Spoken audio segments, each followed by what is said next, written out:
Drama serial कलंदर के next episode में आप देखेंगे सुंबुल और उसकी सास दुर्योधन के बच्चे की कातिल तो बन ही चुकी हैं, लेकिन दुर्योधन की सास और जूही पैसों के लालच में ये सब कुछ तो कर चुकी हैं, मगर अब ये एक और बड़ी मुसीबत में फंसने वाली हैं। दुर्योधन की सास और जूही दोनों सुंबुल के पास जाती हैं कि हमने दुर्योधन के साथ वो सब कुछ कर दिया है और अब हमें जितना जल्दी हो सकता है पैसे देकर रुखसत कर दे। लेकिन सुंबुल का दिल तो दुर्योधन के बच्चे को खोकर भी नहीं भरा है। वो दोनों माँ बेटी को साफ साफ पैसे देने से इनकार कर देती है। जूही कहती है, भाभी आप हमारे साथ ऐसा कैसे कर सकती हैं? सुंबुल इन दोनों माँ बेटी को एक और लालच देना शुरू कर देती है कि अगर तबरेज की जिंदगी से तुम दुर्योधन को निकाल दोगे तो मैं तुम्हें डबल कीमत अदा करूंगी। ये सुनकर जूही के पाँव के नीचे से जमीन निकल जाती है। सुंबुल की सास कहती है, बेटा हमने जो तुम्हारा काम किया है अभी फिलहाल तुम हमें वही रकम दे दो, क्योंकि कलीम को पैसों की बहुत ज्यादा जरूरत है। अगर जूही ने उसे पैसे आज अदा ना किए तो वो जूही को घर से निकाल देगा।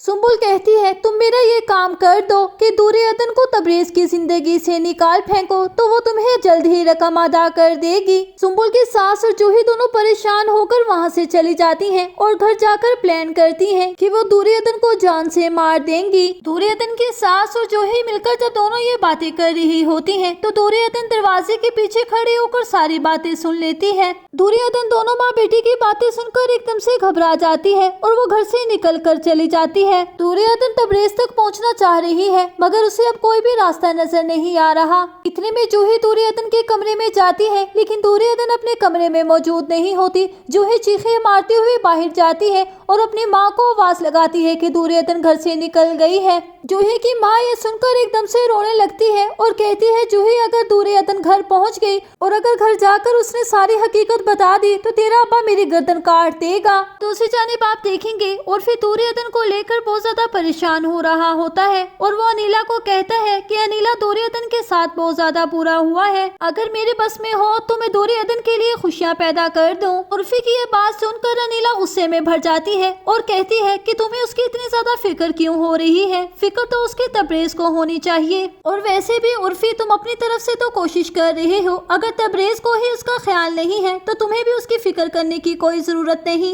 ये कहने के बाद उर्फी उठकर अपनी जॉब पर जाने लगता है। वो रास्ते में देखता है कि दुर्योधन सड़क पर बैठी रो रही होती है। दुर्योधन को देखकर उर्फी एकदम से रोने लग जाता है और कहता है, तुम तो अम्मी के साथ गई थी और तुम यहाँ कैसे आ गई हो? इस बारे में दुर्योधन उर्फी को कोई भी जवाब नहीं देती, बस इतना कहती है कि मेरी तबरेज से बात करवा दो और मैं खुद तबरेज की जिंदगी से दूर चली जाऊंगी।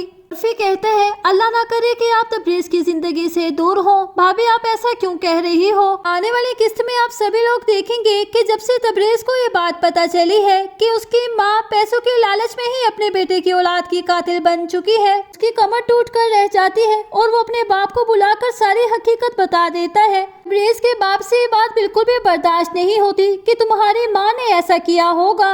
वो कहता है कि मैं बहुत जल्द इस साजिश से पर्दाफाश कर रहूंगा। इस राज से पर्दाफाश होने के बाद सुंबुल की सास और जूही को अपनी ही जिंदगी के लाले पड़ जाएंगे। कलीम उसको घर से धक्के देकर निकाल देगा। क्या है कहना आप लोगों का कि उर्फी दुर्योधन को तबरेज तक पहुंचा देगा, और क्या दुर्योधन तबरेज को अपने साथ होने वाले वाक़ये के बारे में सारी हकीकत से आगाह कर देगी या नहीं? अपनी कीमती राय का इजहार कमेंट सेक्शन में जरूर कीजिए और मेरे चैनल को सब्सक्राइब कर दीजिए, वीडियो को लाइक कर दीजिए, बेल आइकन को प्रेस कर दीजिए ताकि मेरे आने वाली हर अच्छी और नई वीडियो का नोटिफिकेशन आपको मिलता रहे। अब मैं मिलूंगी आपसे किसी अच्छी और नेक्स्ट वीडियो के साथ, तब तक के लिए फी अमानिल्लाह।